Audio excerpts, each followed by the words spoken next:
wabarakatuh.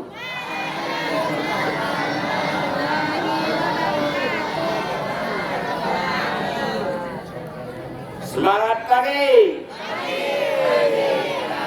Apa kabarnya? Alhamdulillah wa syukurillah wassalatu wassalamu ala rasulillah amma ba'du. Yang sama-sama kita muliakan Bapak Ibu Kepala Sekolah dan Majelis Guru yang ada di SMPN 39 Padang. Kemudian yang tersayang anak-anak Bapak semuanya, mohon maaf atas keterlambatan Bapak karena mulai dari tanggal 24 kemarin sampai 30 Bapak di Provinsi Jambi.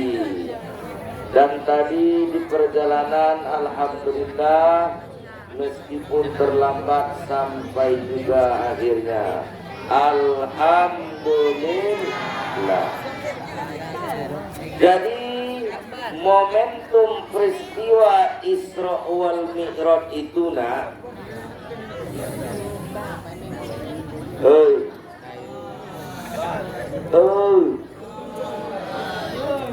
sebenarnya mengingat peristiwa Isra wal Mi'raj itu sama dengan mengingat bahwa pentingnya sholat 5 waktu bagi yang muslim.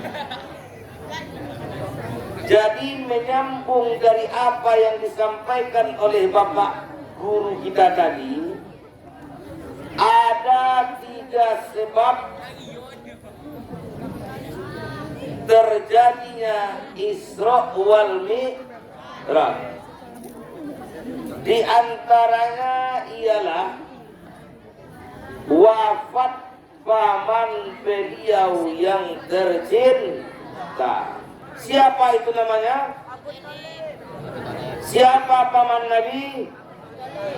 Siapa nama paman Nabi? Jadi, anak-anak Bapak mau dengar cerita enggak? Mau? Nah, jangan ada yang bersuara kecuali hanya Bapak. Siap? Jadi menjelang wafatnya itu Abu Thalib, dia sakit keras. Lalu berita ini sampai kepada Nabi bahwa pamannya dalam keadaan sakit. Datanglah Nabi besuh ke rumah Abu Thalib. Sesampainya Nabi, ternyata di sebelah Abu Thalib ada Abu Jahal. Khawatir Nabi melihat keadaan tersebut karena paman beliau belum iman. Diajarkanlah kalimat tauhid. Paman, esakan Allah. Paman, esakan Allah. Didakwahkan, dibisikkan oleh Nabi. Lalu menyanggah Abu Jahal. Sulit. Jangan dengar itu cakap Muhammad. Marah Abu Jahal. Bertahanlah terhadap keyakinan nenek moyangmu. Bertahanlah terhadap keyakinan nenek moyangku. Bertahanlah terhadap keyakinan nenek moyang kita. Jangan dengar itu cakap Muhammad. Tapi Nabi tidak pernah berputus asa, tetap mengajarkan kalimat tauhid kepada pamannya, esakan Allah. Jadi berulang-ulang Nabi mengajarkan kalimat tauhid. Begitu pula Abu Jahal menyanggah dan melarang Abu Thalib supaya bertahan terhadap keyakinan nenek moyangnya. Jadi qadarullah, wafatlah Abu Thalib tanpa iman. Lalu Nabi sedih dan didoakan oleh Nabi paman beliau yang tercinta. Turun ayat, maka lin nabi walladzina amanu ayyastaghfiru lil musyrikin walau kanu ulil qurba. Wahai para nabi, wahai orang-orang yang beriman, tidak pantas bagimu, tidak layak bagimu mendoakan orang yang mati dalam keadaan mensekutukan Allah. Bertambah sedihlah hatinya lagi. Bagaimana tidak sedih? Karena perjuangannya Rasul didukung oleh Abu Thalib. Dakwahnya Rasul didukung oleh paman beliau yang tercinta. Bahkan jika perlu harta beliau korbankan. Jika perlu darah beliau tumpahkan. Jika perlu nyawa beliau layangkan demi keponakan tercinta Muhammad sallallahu alaihi wasallam. Anak-anak bapak, hei anak-anak bapak, ada yang tahu hikmah dari peristiwa ini? Jadi kita tugasnya hanyalah menyampaikan. Berubah tidak berubah orang itu terserah sama dia. Tugas kita hanyalah mengingatkan kebaikan kepada teman, kepada siapapun. Tugas kita hanya menyampaikan itu kebenaran kepada siapapun. Hidayah itu urusan Allah. Innaka la tahdi man ahbabta. Bahwa kita tidak akan bisa memberikan hidayah kepada siapapun meskipun kepada orang yang paling kita cintai. Jadi anak-anak bapak, pada tahun yang sama meninggallah istri beliau yang tercinta. Siapa nama istri Nabi? Siapa nama istri Nabi? Siti Khadijah. Jadi Siti Khadijah ini adalah orang yang paling cantik di kota Makkah, orang yang paling kaya di kota Makkah. Perjuangan beliau sungguh luar biasa. Habis hartanya sejadi-jadinya, beliau ikhlas demi perjuangan dakwahnya Nabi.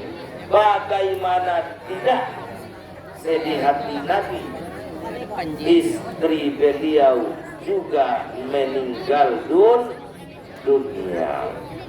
Padahal itu Khadijah rela dia habis hartanya untuk perjuangan Nabi. Apa hikmahnya nak? Bahwa kita tidak boleh pelit dalam urusan agama. Kita bantu fakir miskin, kita bantu orang yang membutuhkan, apalagi ada acara yang mengandung syiar Islam.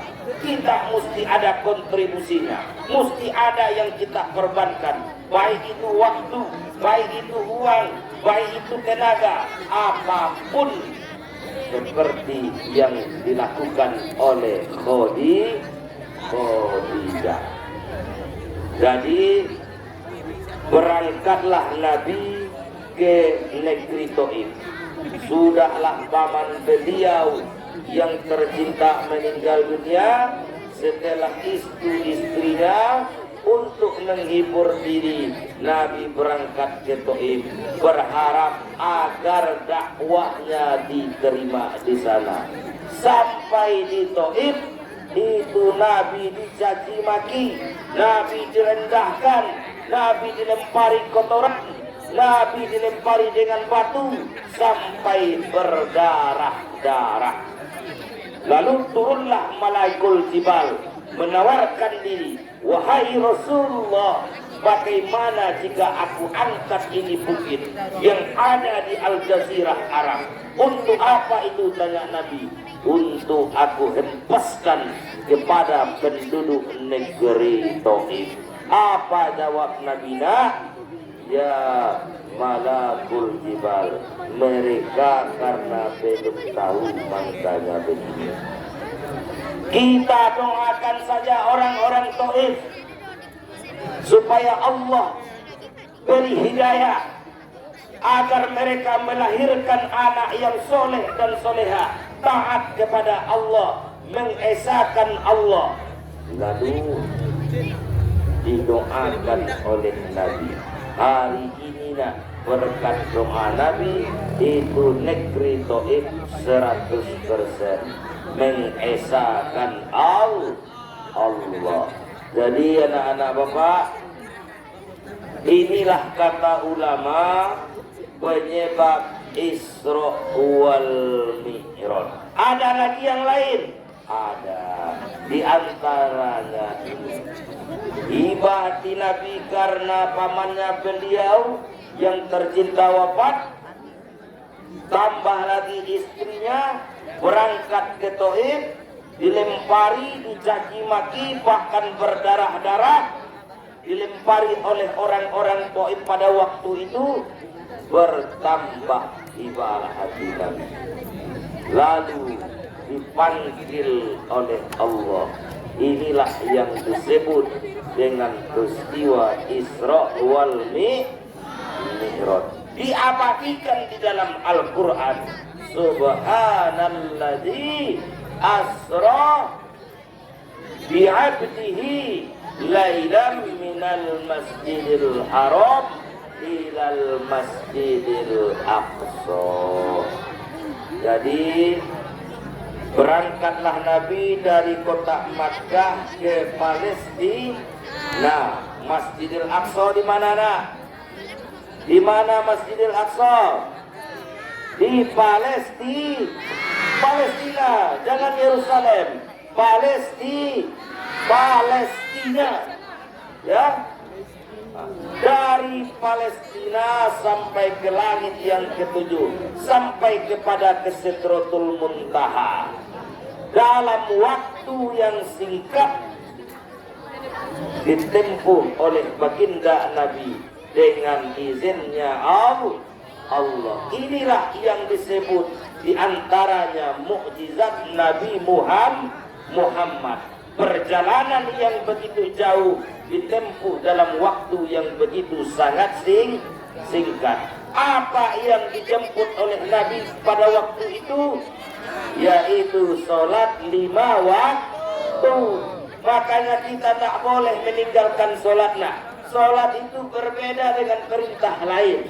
Puasa lewat Jibril, zakat lewat Jibril, haji lewat Jibril, apalagi perintah-perintah yang lainnya semua melalui perantara malaikat Jibril. Akan tetapi sholat 5 waktu berbeda dengan perintah lainnya. Langsung Nabi Muhammad yang menjemput kepada Allah. Langsung Allah yang memerintahkan kepada Nabi Muhammad tanpa perantara makhluk lainnya. Jadi anak-anak Bapak, jangan sampai ini sholat tidak kita kerjakan. Orang sakit wajib sholat, wajib. Orang miskin wajib sholat, wajib. Orang senang wajib sholat, wajib. Orang susah wajib sholat, wajib. Kalau perintah lainnya itu melihat keadaan. Orang miskin tidak wajib zakat. Orang sakit tidak wajib berpuasa. Orang tidak mampu tidak wajib haji ke Baitullah. Akan tetapi sholat apapun kondisi dan keadaannya tetap wajib. Makanya itu anak-anak bapak, jangan sampai kita meninggalkan sholat 5 waktu. Hei anak bapak yang perempuan, anak bapak yang perempuan, sholat itu wajib atau tidak? Anak bapak yang laki-laki, sholat itu wajib apa tidak? Kalau zakat bagi yang miskin wajib tidak? Kalau sholat bagi yang miskin wajib? Kalau puasa bagi yang sakit wajib tidak? Kalau sholat bagi yang sakit tetap wajib atau tidak? Tidak mampu berdiri, duduk. Tidak mampu duduk, berbaring. Tidak mampu berbaring dengan isyarat. Tidak juga, maka disolatkan. Innalillah. Jadi bagi orang-orang yang tidak sholat itu sudah innalillah. Ya, tidak boleh meninggalkan sholat. Jadi anak-anak bapak yang dirahmati Allah, inilah pentingnya memperingati peristiwa Isra wal Mi'raj karena mengingatkan kepada kita bahwa pentingnya sholat 5 waktu. Inilah yang dapat bapak sampaikan. Sebelum bapak tutup, siapa yang bisa jawab maka dapat hadiah.